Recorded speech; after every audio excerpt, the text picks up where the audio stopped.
Recording studio Simrahi. रात छोड़ दही रात छोड़ दही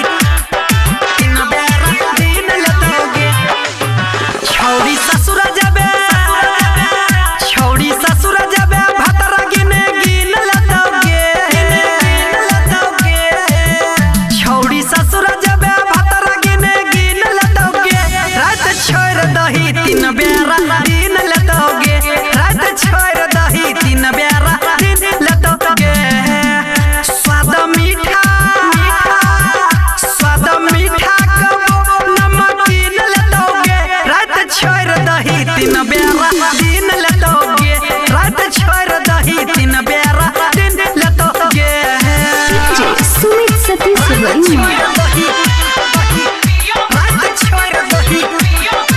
तीन बेरा दिन लतोगे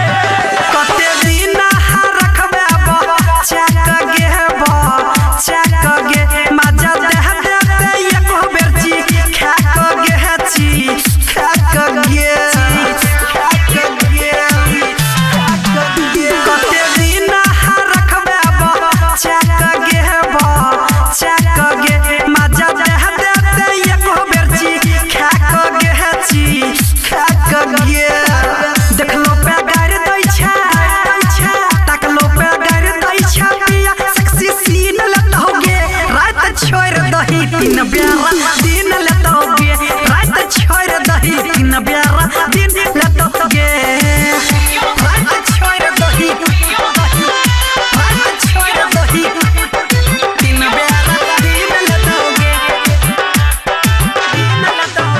मजा ये तो जा खाना हाथला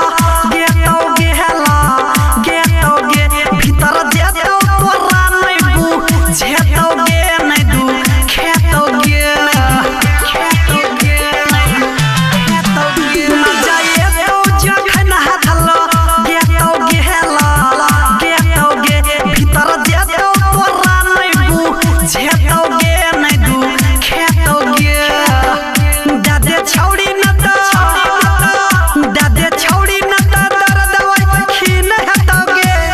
तीन बेरा दिन लतोगे रात छोड़ दही तीन बेरा दिन लतोगे